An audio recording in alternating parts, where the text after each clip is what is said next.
une fois, deux fois, trois fois. On a été donc aussi faire des manifestations devant le conseil départemental, sans réaction aussi. Et on s'est dit, ça suffit, je crois qu'il faudrait faire autrement. Et là, donc, on a commencé à faire des signalements, donc, aussi bien donc, envoyé à la date, au conseil départemental, à la préfecture, au diocèse qui est le propriétaire donc, du bâtiment, mais aussi à l'ensemble des juges, des enfants, des avocats, des associations, la presse. Et à ce moment-là, le conseil départemental a commencé à réagir et à ouvrir sa porte justement pour une discussion, et comme il l'a appelé, c'est une mise au point sur la situation de Saint-Just. Mais ça a duré quand même des mois, tout ce que je vous dis. Et le conseil départemental, en tout cas le directeur de la solidarité et de l'aide sociale à l'enfance, il nous a mandaté, en tout cas, il nous a dit qu'il allait nous donner donc proposer une interlocutrice, donc une inspectrice de l'ASE, justement pour faire ce lien, parce qu'il n'en pouvait plus donc, de ces signalements professionnels qu'on envoyait constamment. C'est quand même 350 mineurs qui étaient à la rue, qui sont passés par Saint-Just. Aujourd'hui, il y en a 158. J'ai de la colère, j'ai de la rage, ça fait 9 mois que je suis dans ce squat. 9 mois que je vis dans ce squat. Et c'est rageant, c'est difficile, les conditions de vie sont très très très difficiles. Les 320 personnes qui habitent donc, cette maison n'ont pas décidé de vivre ensemble. Ils le font parce qu'ils n'ont pas le choix. Et c'est la difficulté liée à l'accompagnement scolaire, quand on dit que l'école est obligatoire, que c'est un droit, je dirais, mais n'empêche qu'on a des difficultés justement à trouver des places. L'accès à la rue, c'est pareil, quand un mineur finalement prend la responsabilité d'y aller à l'hôpital pour se faire soigner, il est automatiquement refusé parce qu'il n'est pas accompagné d'un adulte. Sachant que l'accès à l'AME reste quand même assez compliqué, même si on y arrive. Voilà. Mais c'est vrai que c'est de la violence. Tout ça pour dire que il y a l'action, je dirais, des travailleurs sociaux qui vont essayer donc, de se faire entendre auprès des pouvoirs publics, mais je pense qu'il y a une convergence à un moment donné d'élus avec l'ensemble des collectifs, à un moment donné, de militants bénévoles. Et en tout cas, moi, en tant que bénévole, je me permets aujourd'hui de faire des choses que je n'aurais pas pu faire en tant que travailleur social, en tout cas salarié. Voilà.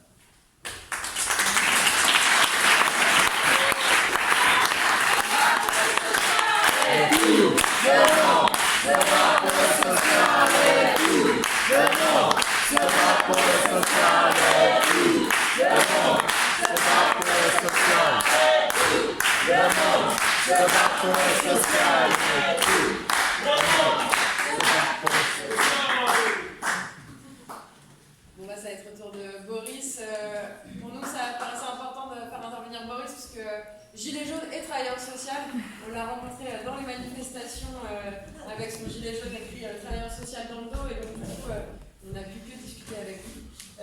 Il est aujourd'hui présent avec nous et du coup pour nous parler de ce mouvement qui a été marquant je pense pour l'ensemble des secteurs et donc du coup c'est intéressant de croiser ces deux regards. Donc oui, j'ai connu la commission par rapport au manif Gilets jaunes. Donc, je ne sais pas après si tout le monde est gilet jaune ou si tout le monde comprend réellement le sens des gilets jaunes, mais étant travailleur social depuis près de 15 ans, on le fait tous pour des raisons et des convictions pour aider les plus démunis et les personnes en difficulté.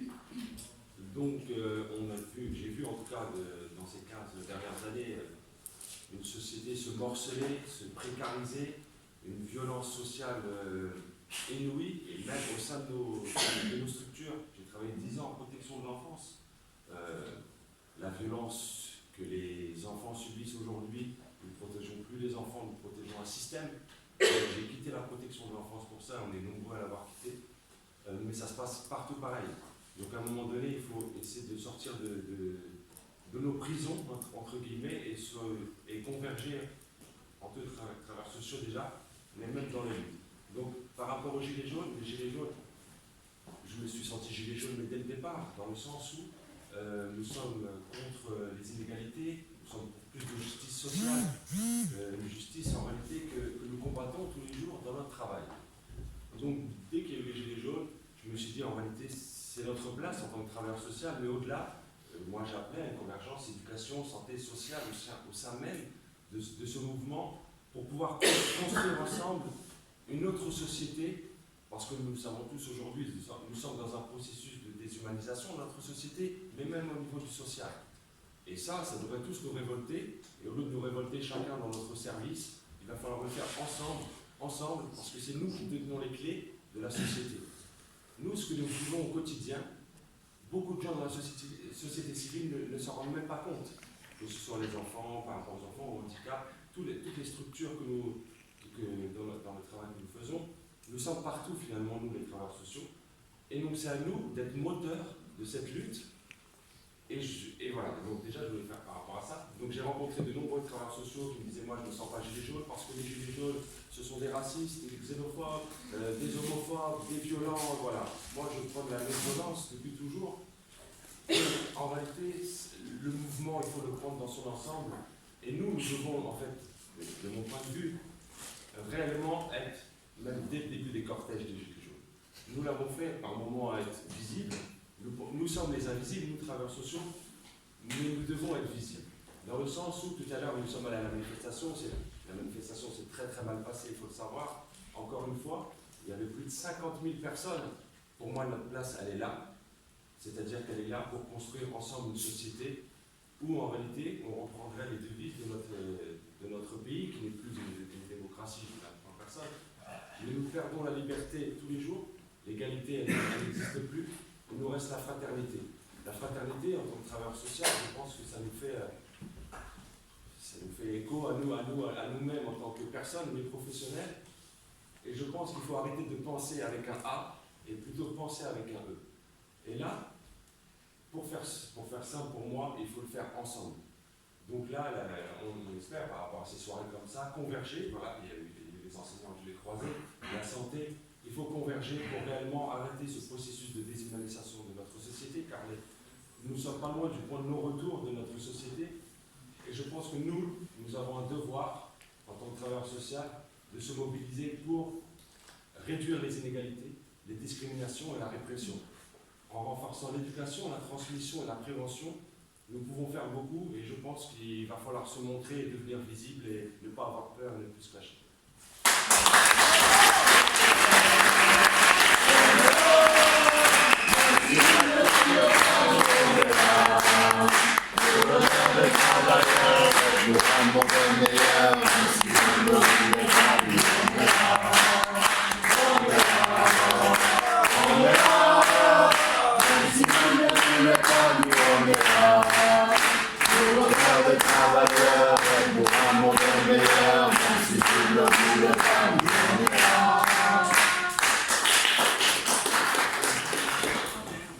Et bah, du coup, après les Gilets jaunes et les Gilets noirs, c'est un mouvement qui s'est créé en Ile-de-France en novembre 2018, si je ne me trompe pas, qui demandait la régularisation de tous les sans-papiers, mais aussi des logements et des conditions de vie dignes. En particulier, on a beaucoup entendu parler des Gilets noirs suite à l'envahissement de l'aéroport Charles de Gaulle et du Panthéon, d'ailleurs, si je ne me trompe pas. Et donc, du coup, c'est à vous pour reprendre la parole.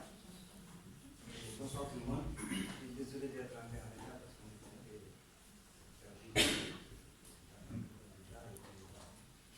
est Maïchi Kégoubé, du mouvement des Gilets Noirs. Je fais partie du mouvement des Gilets Noirs et la collectif La Chapelle des Bouts.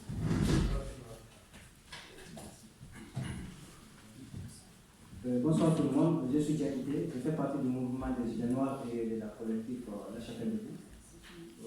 Le mouvement, comme beaucoup le connaissent actuellement, leur revendication, première revendication, c'est d'avoir les papiers et des logements pour tous les sans-papiers en France et les personnes qui dorment dans la rue. Parce qu'on travaille toujours avec les personnes qui dorment dans la rue et dans le mouvement, il y a beaucoup de nationalités, ce n'est pas qu'une seule nationalité, il y en a beaucoup, une dizaine de nationalités.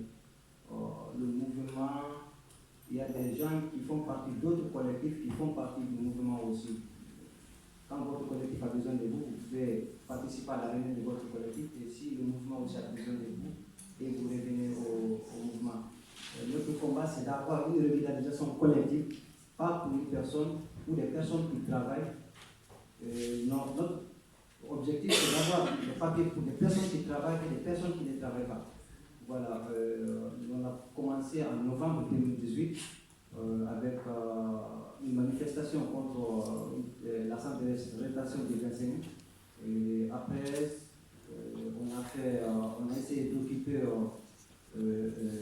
la Comédie Française. Et là où on a eu un rendez-vous avec la préfecture de Paris qui nous ont dit d'amener à chaque mois 30 dossiers qui vont régulariser. 30 dossiers chaque mois, on cherche toujours 30 dossiers par mois pour les ramener, mais depuis décembre jusqu'à aujourd'hui, on a déposé que 30 dossiers. Jusqu'à aujourd'hui, la préfecture nous envoie des messages chaque mois, venez le mois prochain, et jusque-là, on n'a pas eu une deuxième dépôt. Et parmi les 30 personnes qu'on a déposées, on n'a eu qu'une seule régularisation avec ça. On a dit non, nous on veut une régularisation collective, on ne veut pas des cas par cas. Ça, ce n'est pas notre objectif. Et du coup, on veut passer de la préfecture. Et on a imaginé, on a pensé avec toutes les références, parce que le mouvement compte maintenant plus de 53 foyers en Île-de-France. Et les gens qui dorment dans les rues.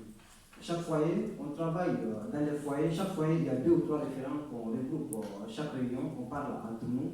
Et après, les référents repartent dans les foyers pour expliquer ce qui se passe dans les réunions.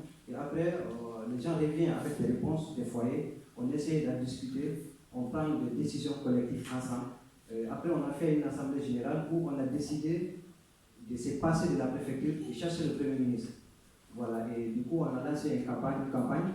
On a lancé une campagne pour chercher le Premier ministre, on a intitulé Gilet Noir cherche le Premier ministre. Voilà. Et dans ces campagnes, on a mis au point 3 actions. La première, c'était en mois de mai, quand on a occupé le terminal DF de l'aéroport Charles de Gaulle. Il y avait beaucoup d'objectifs derrière. Le premier objectif, c'est que Air France arrête la collaboration de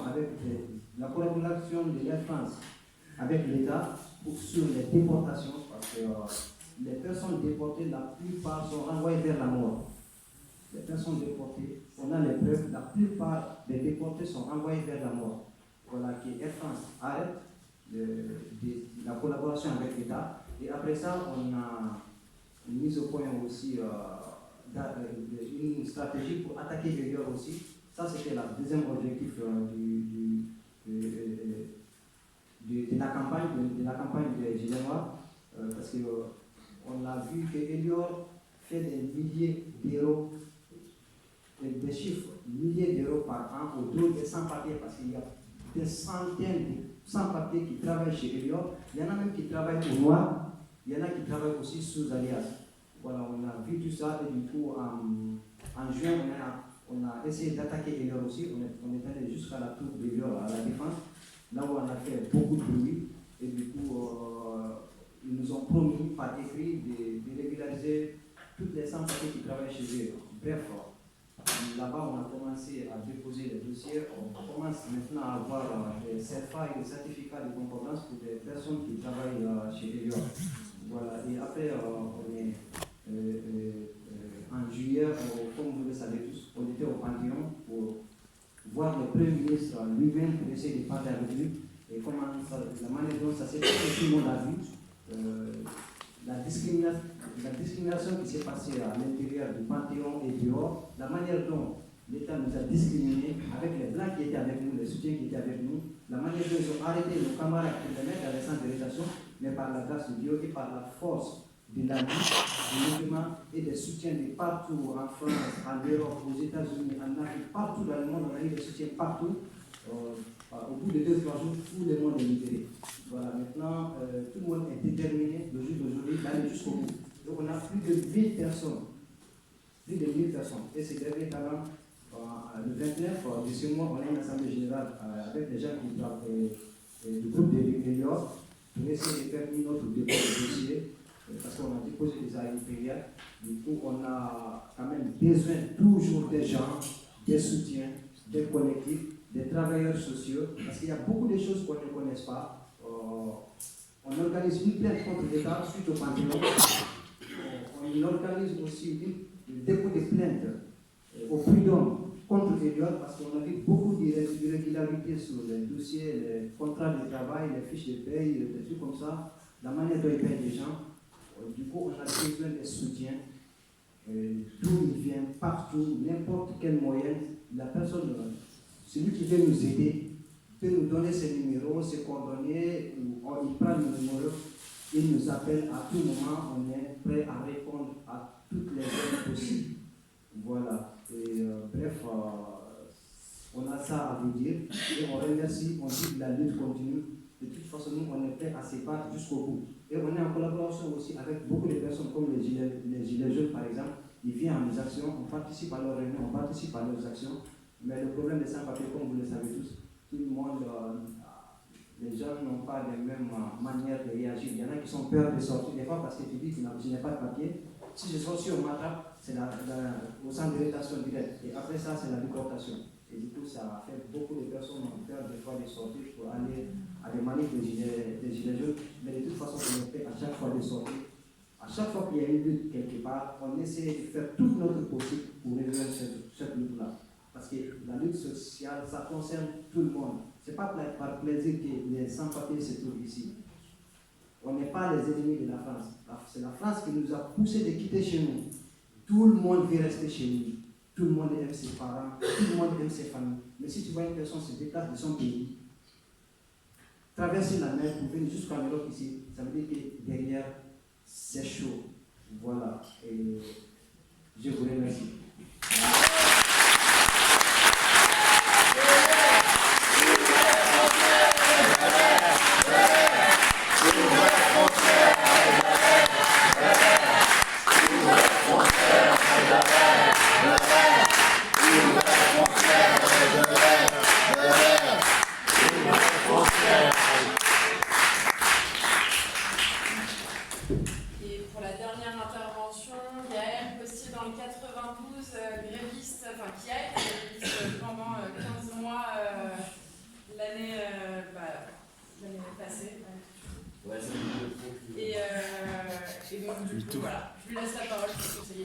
Désolé, je me lève mais parce que ça me stresse d'être assis depuis l'école, donc ça fait longtemps que je suis plus à l'école. Je viens un petit peu. Juste un truc, ouais, on a mis une grève pendant 15 mois, 20% des effectifs du département des Hauts-de-Seine. Beaucoup d'entre vous ici ont soutenu notre bagarre et ont permis qu'elle soit victorieuse à la fin. Mais avant ça, moi je voulais quand même, comment dirais-je, la réunion que vous faites aujourd'hui, elle est super importante. Et si tous les secteurs faisaient ça, c'est-à-dire qu'il ne faut pas être, voir le truc, le verre à moitié vide ou les limites. Très franchement, si dans notre secteur, au niveau postal, alors qu'il y a des bagarres quasiment partout, on arrivait à mettre en place un type de réunion de ce type-là, c'est-à-dire à la fois qui combine des organisations syndicales, des collectifs, des regroupements de grévistes au niveau local, ça serait énorme. Et je crois que c'est quand même un des chemins essentiels si on veut arriver à dépasser les obstacles qui sont quand même un peu devant nous, parce qu'il y a effectivement des victoires, mais ces bagarres-là, elles sont un peu compliquées. Et face à nous, on a un gouvernement avec une stratégie limpide, bien rodée, et nous quand même, je pense que le minimum qu'on puisse dire, c'est qu'il y a quand même un certain nombre de choses à dépasser, quoi. Donc déjà, saluer l'initiative qui est la vôtre. On a mené la bagarre et cette bagarre elle est partie en fait, on dit souvent il n'y a pas de solidarité et autres, 150 de mes collègues qui sont mis en grève parce que j'étais licencié après l'autorisation administrative de la ministre du Travail Muriel Pénicaud pour refuser ce licenciement, en ne comprenant pas, parce qu'il fait particulièrement, ça atteint un peu, mais pas l'ensemble des collègues, mais en comprenant que la logique c'était celle en fait de pouvoir s'attaquer après à l'ensemble de ce qu'on avait acquis sur le département. Pour que vous fassiez une idée, la moyenne de restructuration au niveau national, c'est-à-dire de suppression d'emplois, c'est tous les 2 ans. Sur notre département, c'est 7 ans et demi à 8 ans, pas parce qu'on est plus sympa, ou pas parce qu'on est plus intelligent, mais juste parce qu'on fait plus de grèves, et parce qu'on gagne ses grèves. Donc ça, c'était quelque chose qui était acquis, et très vite, on a en fait élargi sur nos conditions de travail, et sur une question essentielle. C'est-à-dire souvent on parle d'exploitation, et effectivement là où on bosse, il y a de l'exploitation. Et c'est une petite minorité qui s'en met plein les poches, alors que c'est nous qui faisons tourner la tôle et qui faisons qu'il y ait des bénéfices. mais cette exploitation, on a essayé de lui donner une explication un peu compréhensible à une échelle large pour nos collègues, et puis au-delà. Et c'était le fait qu'en fait, la boîte était incapable de justifier comment elle supprimait les emplois. Elle disait, ouais, il y a une baisse de trafic. Et on disait, ok, il y a une baisse des cartes postales, ça tout le monde a compris. Mais par contre, le nombre de recommandés, le nombre de paquets, le nombre d'encombrants augmente. Donc, on n'a pas fait la NASA, mais on n'est pas débile. Si tu augmentes le nombre de boules de pétanque à distribuer, et bah, même s'il y en a moins que le nombre de billes, c'est plus lourd, et c'est plus longtemps, et ça met plus de difficultés. Bon, et donc on a réussi à démontrer, à la fois par la grève et en combinant que les instances type CHSCT, qu'en fait ils nous disaient, ouais, parce que tout est modélisé, quoi. Pour distribuer un recommandé, c'est 1 minute 30, qu'en fait ils étaient incapables de déterminer quel était cet algorithme. Et pour nous, la victoire, elle s'est un peu totalement, on va dire, hachée sur la place publique avec le reportage d'Envoyé spécial, si vous ne l'avez pas vu, vraiment regardez-le, qui est sorti le 12 septembre dernier, où ce qu'on raconte depuis 15 ans, là est sur la place publique. Moi j'hallucine d'ailleurs qu'il n'y ait pas plus de vent debout, quoi. Enfin, c'est ce reportage d'enquête fait par des journalistes, pas par des gauchistes, hein, et je suis fier d'en être, qui dit quoi? Dit en fait c'est une boîte, c'est la seconde plus grosse boîte qui emploie des salariés après l'État. Et ben en fait on avait un staff de communicants qui essayait d'étouffer les suicides. T'as un gars qui t'explique, nous la première chose qu'on demandait c'était de savoir s'il avait fait un lien avec la Poste. S'il n'avait pas fait de lien avec la Poste, ça aurait pu être un dentiste, on enterrait l'affaire. Il t'explique, un haut cadre, t'explique caméra cachée et compagnie, t'explique qu'en fait il y a une cellule occulte qui comptabilise le nombre de suicides et qui n'est pas communiquée.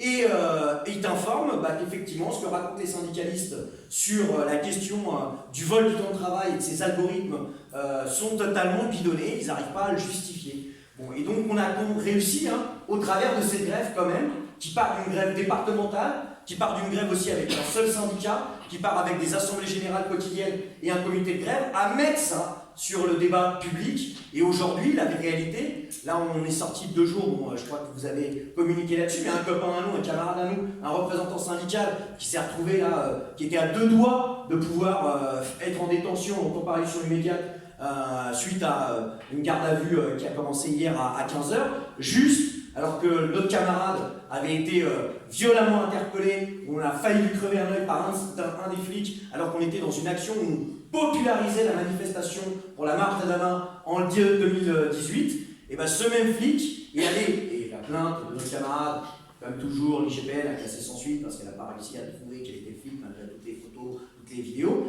mais ce flic a déposé plainte parce qu'il a dit qu'il se sentait menacé, et qu'il a croisé 2 fois Nordine, le 24 juin et le 16 septembre, et là, direct, le procureur demandait quand même qu'il soit interdit de pouvoir pénétrer sur Paris jusqu'à son procès le 22 janvier. Au final, le procureur a dû ravaler son truc et le juge est revenu en arrière. Il me reste peu de temps, mais moi ce que j'ai envie de dire, c'est on parle de convergence. Moi je suis pour la convergence, et je pense que c'est un terme important. Il faut comprendre que la convergence, c'est pas toi viens à mon rendez-vous, toi viens au mien, toi viens au mien, on fonctionne trop comme ça. Voilà, moi sans déconner, si on continue comme ça, on va perdre.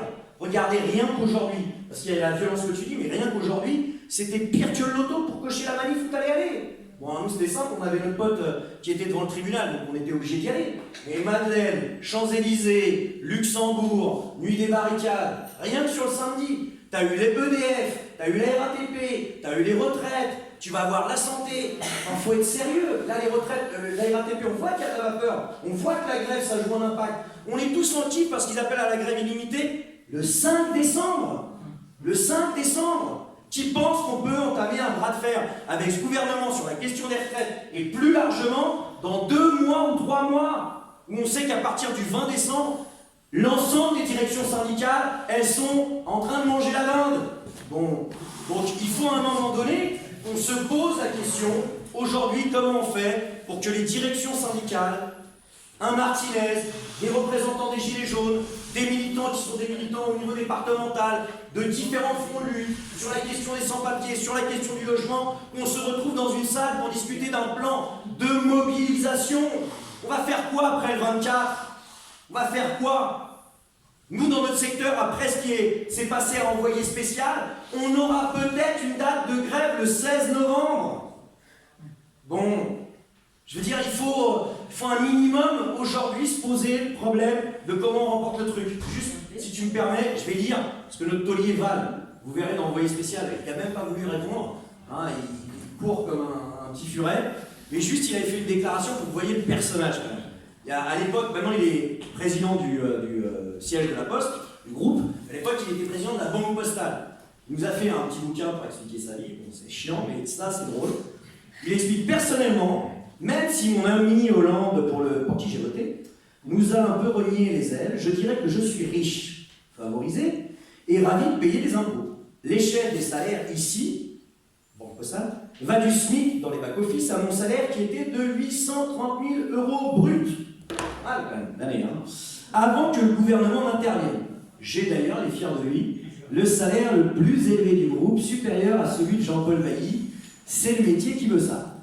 Mais, on regrette quand même un peu, je gagnais le double de 830 000 € l'année chez RBS. Je possède 5 propriétés, un immeuble à Bordeaux, où je fais de la défiscalisation suivant la loi Malraux. Une belle maison en Corse, un appartement rue Madame, et puis 2 autres pour les enfants.